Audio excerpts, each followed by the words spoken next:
Something that I get asked a lot is how I manage content creation, because I create at least one video per week, and I do it for my own channel, I do it for the Blueprint Training channel, and I do it for Weber's, my agency's channel. So that's 3 channels that I'm managing: social profiles, blog content, all sorts of things. So this video is a little bit more off cuff.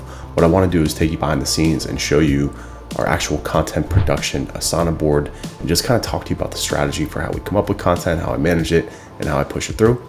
Let's get into it. So this is the central content production Asana board that manages everything for content production for our businesses. Well, all 3 of them.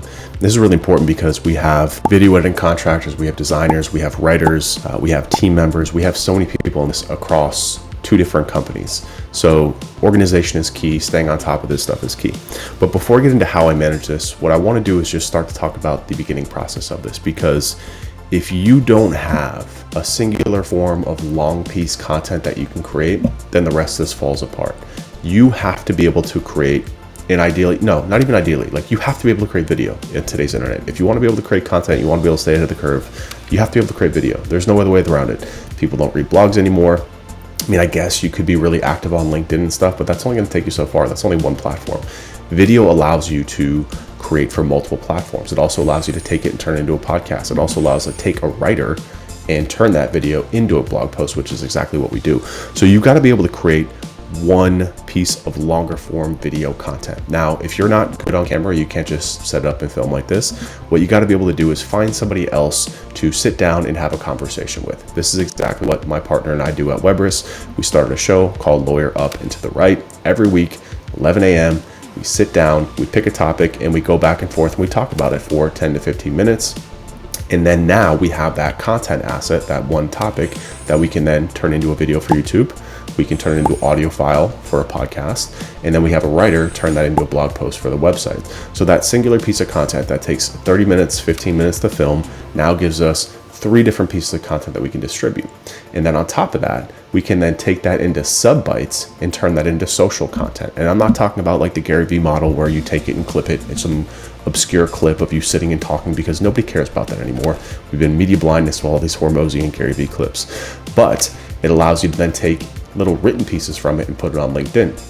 So if you were to look at my partner Cesar Covo's profile, what you'll see is we hired a copywriter. We pay her $1,000 a month. She looks at all of our content, and every single day on a weekly basis, she takes that one piece of content and she breaks it into 5 different posts, because that one 15-minute video is talking about multiple different things, and she's able to take that and can turn that into then micro content for LinkedIn, which she then also posts on X. So now, again, 15 to 30 minutes when we talk about scaling your time is allowing us to get on 3 major platforms: YouTube, Google for blogging, and then podcasting, and then also getting active on the social networks that really make a difference for us, which is really mainly LinkedIn for us, because we get a lot of leads off of LinkedIn. So that's kind of key point 1. The way that I manage that, I personally just like to keep a list of all the content that comes into my head. I like to use Notion, but you can use notes, you can use whatever.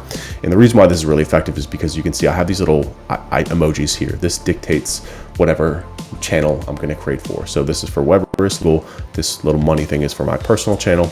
And then this one down here is for Blueprint, right? So I'm constantly coming up with different ideas. And then all I do is I come in here. It's probably a bad example, so I don't have that one flushed out, is I just take simple notes. So I just literally come in here and take notes on what I'm going to talk about, and then I turn on the camera and I film. Now, granted, I've been doing this for a very long time. It's taken me years to get to this point, but it starts with this process. It's very simple. Start with topic ideation. You can use a keyword research tool if you want, but I just like to go off what I'm talking about. I like to go off what I'm seeing. I like to go off more things that are a little bit more in the moment, and then I'll match that to search volume if that is there. But I don't market search first, I market social first, meaning the topics that I choose to create are much more in the moment, engagement based, and much more what are people searching for. Now, there's no right or wrong way to do it.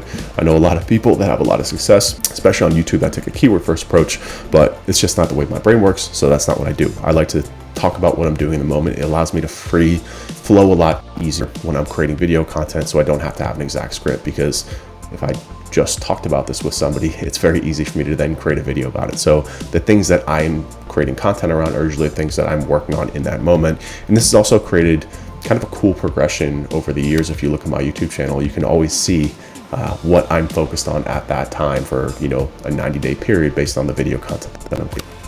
So the first step is just getting that video asset done.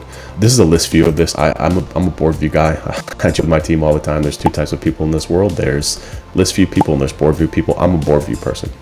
So I like to have this little just important links section here. This is for the folder where we add Google Drive, where we add all of our videos. So after we finish filming a video, we just drop it in here so that way the editors have it. I'll also put in high-res photos of me for YouTube graphics, or whoever else. I have Caesar in here as well, who's my partner. I have a list of our YouTube channel. So again, anyone who is working on this can see these. And I also have a document too that outlines kind of like the brand guidelines in terms of fonts, colors, things that we want to use. I don't have it in here because all of our editors have been with us for a while now, but getting started, it's really important that you put that together because training creative people is a monster and it's not fun. So over here in this column here, we have the planning. So you click on any one of these, right? This is one that I was kind of working on with Caesar, my partner. He came up with this concept of this 4 lawyers series.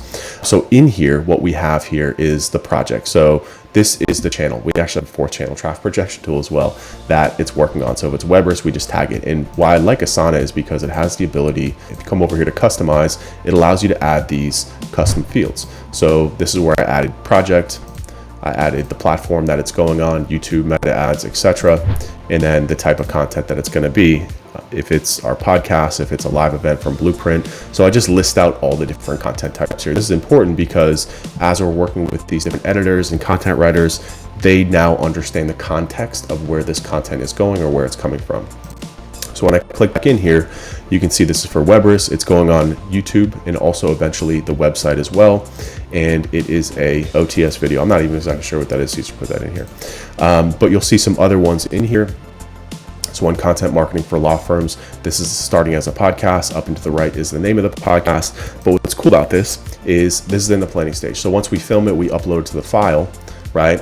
And then this one is for Blueprint, for example. This was a Blueprint live event. That was a guest interview with Chris Frankens. It's going on YouTube in the podcast. She then comes in here and she assigns it to the different people. So the first step is she actually built this out step-by-step, process by process, reach out to the guest. She got a graphic from our designer here. When you click on this, you can scroll down and see this as well, just kind of giving him the information that he needs. After that, this is Dragana. She helps out with our content on our team. She creates timestamps, converts to the podcast. And then after that, we move it over to editing. So this one here, this one's done, but we assign it to our video editor here. You can see I leave him some notes in here. I put the draft for the video in here, everything that he needs. And then once this is done, this one's actually done. He moves it over to ready for review, right? So then we can come in here and actually review these and then ready for publishing. Now, if we're gonna turn these into actual blog posts as well. So right now, again, we have a video done and we have a podcast done as well because we just turned some podcasts. We wanna turn this into a post. What we'll actually do is move this over here. So this one here, for example, 3 agency niches. This one started here, assigned to me to create the video. Then it moved over to ready for editing, right? And it was assigned to our video editor. And then after that, once that was done, then I assigned it to our writer who now I put it in ready for writing, and then she moved it back for ready for publishing because this is now done. You can see that she then writes the post here for us. So this is now all done. So now once this one is ready for writing, this one is ready for review. I'm actually going to now tag this one to Elena. So as you can see, there's a lot of moving pieces here, really on the back end. I know it's a lot to look at. If your eyes aren't used to looking at Asana boards, it's quite a bit to look at, but it's really simple once you get the hang of it. And once you bring the people in and you push them to use this, it's really important because a lot of times they'll email you or hit you up on Slack. It's really important that you keep a centralized project management system where everything lives. Comments, drafts, back and forth, really, really important. I know that can be moved to Slack sometime, but I always push my team, keep it in Asana because I need to be able to see a running list so that way I can come in and, see where they are in the status. We can, on our team calls on a weekly basis, look at where content is, where it's stuck, what needs to get published, what needs graphics, etc. But the key point here really is you need to have a central piece of content, video content that you're creating. Sit down on a weekly basis, turn on a camera and film something, sit down with a partner, sit down with an employee, sit down with whoever you can and just talk, get it on camera and just start. I promise you, you put one foot in front of the other and you keep walking. I think Weber's is a great example of this. I was always letting that business grow just through word of mouth. It was never really a focus of mine until we started really making a lot of money there. And then my partner and I said, why don't we put some effort into marketing? So about a year and a half ago, we just sat down and started recording Zooms together. And if you look at our channel, you'll see the progression of the content, the progression of the results, the progression of how much engagement we're getting on that channel now, because it's highly targeted content for our target audience, which is law firms. And we're getting better at it and better at it and better at it. The production quality is getting better. The editing is getting better. We're actually now renting a studio space to start filming on a weekly basis. Same thing. Come up with a topic. Let's get on camera and let's knock it out. So that's how I do this. If you guys have any questions, this template is available for you inside of the Blueprint training. If you want access to the Blueprint training, it's $199 a month. You get access to templates and systems and processes just like this and many more. So if you have questions, comments, hit them below, and I'll see you in the next video.